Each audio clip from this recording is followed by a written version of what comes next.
Дайте ему паршу, this week's паршу. Молчание, я сказал. I want to say a few words about this parsha of the week. Спасибо. И ваши. So this week Я желаю только... we are starting to read parsha. Ликочка, присаживайтесь, дорогая. Может, не поговорить нельзя? Так, когда Рабай говорит, мы молчим и слушаем. А я молчу. We are reading about two brothers, almost two twin brothers. Conflict among two twin brothers.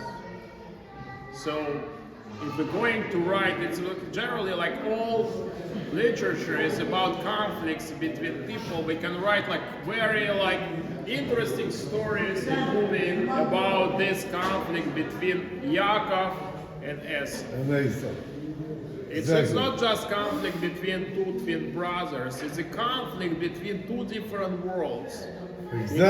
Because according to Torah, we live now in the world of Esau. Like according to Judaism, our sages believe that like 2,000 years ago, Roman Empire was like symbol of Esau and Edom. And for the last 2,000 years, all civilization, the dominant force of the civilization, according to our sages, is concept of Esau. So we are a Jewish nation for the last 2,000 years. We live in exile that according to our tradition called exile in Edom. So this is like most like the longest part of Jewish history, because like the time of second Beis Hamikdash was just 420 years, and exile in Babylon was 70 years, and time of first Beis Hamikdash was 410 years, and then it was like 490 years from Exodus to the time of David built the first Beis Hamikdash. So this 2,000 years is the longest continuous period in our history. We as a Jewish nation, our most knowledge, like achievements that we know, like because we have little knowledge about what happened before, but as much we move during history, we know much more about Jewish nation. So all 2,000 years of our history is our interaction with outside world, with the general world of Esau. So our parsha is always, it starts from the birth, miraculous birth of these two brothers, two twins. According to Torah, it was destined to one conflict even before they were born. It's a conflict between two different worlds. So all this Jewish history, 2,000 years, you find this in our parsha. So our parsha speaks about interaction between Esau and Jacob. Generally is, we can use this like all psychologists called archetypes. Some kind of structure to describe the world that we're living right now. The conflict between us, Jewish nation, and the outside civilized world. We're not talking about Africa, Far East. We're talking about something that we call civilized world, European world, world of the Western civilization. We are part of Western civilization. We're not part of Eastern civilization or Buddhism, Hinduism, Confucianism, Zen, whatever. We as a Jewish nation, we're generally part of the Western civilization. So our history is mainly conflict between us as Jews and the Western world. Not so much between us and the Muslim world, even the Muslim, like Islam, is a part of the world, like two forces, Esau and Ishmael, but we mainly are Jewish people. Our history is the conflict between us and the world of Esau. So in this parsha, from the beginning, we read about two stories. We read about birth of Esau and Jacob. We read about blessing and concept of firstborn, Torah and bracha.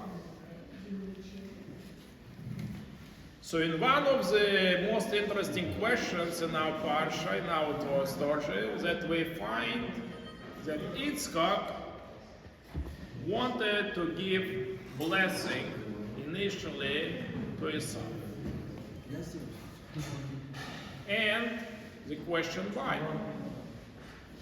Why Yitzchak, who was a righteous person, who was a son of Abraham, who was a prophet and tzaddik, how he has this misconception that he wanted to give blessing to Esau and not to Jacob? We know who was Jacob. Jacob, we know that he was like the Torah in the beginning says, Jacob was Ish Aholim. He was sitting in the tents, and Rashi explains, word of Jacob or word of Torah.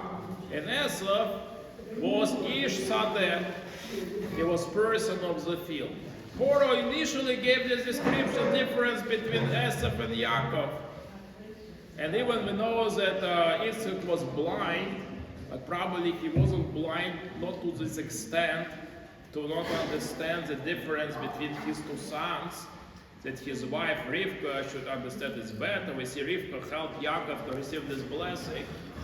So why Isaac specifically wanted to give this blessing to Esau and not to Jacob? And it's different answers. These answers are brought in Hasidic books. But the answer was one of the most interesting answers that I found in the commentaries of Torah. It's generally saying that blessings that Isaac wanted to give to Esau, this is not the blessings that Jacob should get it at all. The blessing he wanted to give to Esau is this blessing that designated specifically to Esau. How we find this? Because in the end of our parshah, when Jacob is supposed to go and find wife, Esau gives him specific blessing. He's telling him, I'm going to give you blessing of Abraham. What does mean blessing of Abraham? Blessing of spiritual life. What kind of blessing he wanted to give to Esau? This was blessing for financial, material success. This blessing has nothing to do with Jacob. The reason, some explanation is Isaac was mistaken. He thought that Esau is spiritually higher than in reality, but in reality he wasn't like this.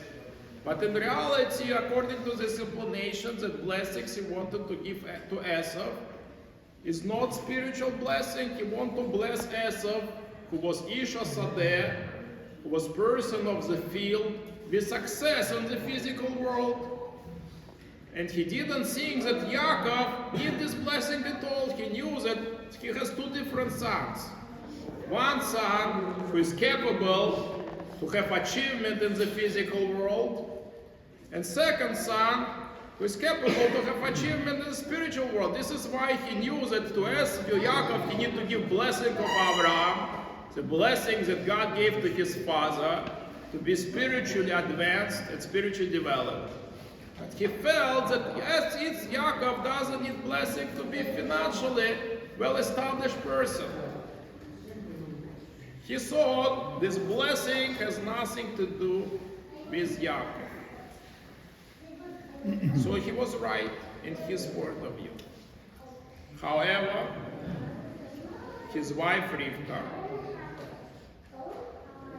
had a different view. He thought that not only Jacob needs blessing of Abraham, spiritual blessing, he also thought that Jacob needs to take blessing in this to be successful in the physical world. This was she's supposed to take blessing of its Esau. Not just Isaac was wrong, he was completely right. He understood each son in the perfect way. He knew that Esau is the person who is physical, materialistic, whatever. Jacob is a spiritual. You have two different blessings to each son. But Rivka thought, okay, Jacob's supposed to take blessing, doesn't belong to One him. need the other. this is all story. And our parsha, according to his explanations, that Jacob took really blessings that didn't belong to him. He really stole this The blessing. upper and the He lower. really stole blessing of Esau. Not stole, deserve Oh, whatever. Deserve. How we can explain this in a nice way, whatever. He listened to his mother. His mother told him, we find in the Torah when one of the previous parshas, that when Abraham didn't like something, he didn't want to send Ishmael away, God told him, you're supposed to listen to the voice of Sarah. Same way in our parsha, Jacob felt something not going right here. Rivka told him, you're supposed to listen to my voice. This was like crucial moment in Jewish history. He felt the Jewish people, Yaakov descendants, they deserve to get established and to conquer physical world too. Not just to be spiritually growing, is supposed to be successful in the physical world. Both. And this is why he told to Yaakov to take blessing of Esau. Amen to that. Not like Isaac was wrong. He was Amen right. to that. But he said, so what happened? In our parsha, it's like, this is long story. I don't want to make this go long because generally we have holiday of Purim. Speaking shortly, holiday of Purim is a attempt of Esau to take away back blessings that initially was given to Yaakov. Not happening. What we Not find in happening. the story of Purim, we find that Yaakov is Mordechai, Esau is a man. The all Amen kinds to of that. clothes that we find on holiday of Purim, Megillat Esther, that eventually garments of king are given to Mordechai. Amen to that. King gives, because in our parsha it says, the king says, "Call Yaakov, Yedai Medayesef." He didn't give it like with all his heart this blessing to Yaakov. He thought by mistake this voice of Yaakov, spirituality of Yaakov, but still world of Esau. In Purim, the Jewish nation conquered this blessing completely. Amen Even to the that. garments of this world given to us. Amen to that. Anyway, so what we learned from our parsha? From our parsha we learned that the Jewish nation, as in the Yaakov, with this conflict that is spoken about, like this, like described in our parsha, Jewish nation was given special blessing from its God, from Hashem. Amen to that. Not to be just nation of prophets and sages from that world, to be also prophets of people who are successful in this world. Amen to that. This is why we always, the nation, were balanced between spiritual growth and our input to outside world. Amen to that. Whatever way we call this. We call this in Hasidus, we call this Dira Batachtonim, and people outside world, they call this Tikkun Olam.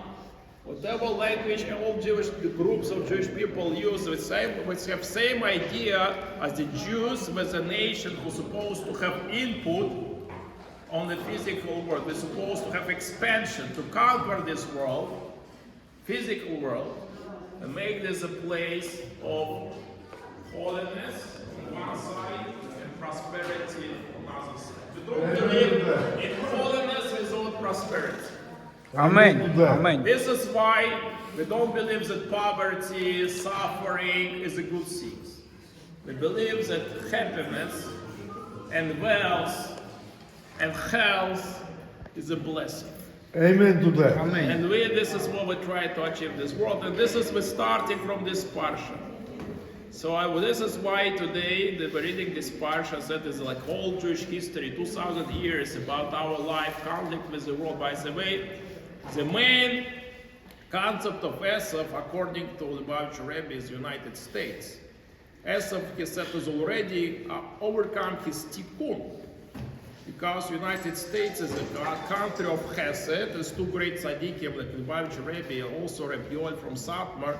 They said two different personalities. They call United States Medinas HaChesed. Amen to that. Because this is Esau in his most purified world, when Esau and Jacob came eventually to peace, agreement. And this Amen is to when that. power in the world.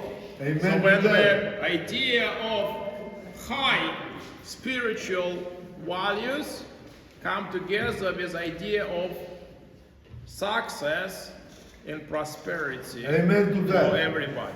So Amen l'chaim to that. l'chaim. All Jews will get two Amen to blessings. that. Blessing of Esau to be successful in this world, to be rich and healthy and happy, not just spiritually, not just with ideas, somewhere bechelko, we said, oh, everything is Amen to that. l'chaim l'chaim.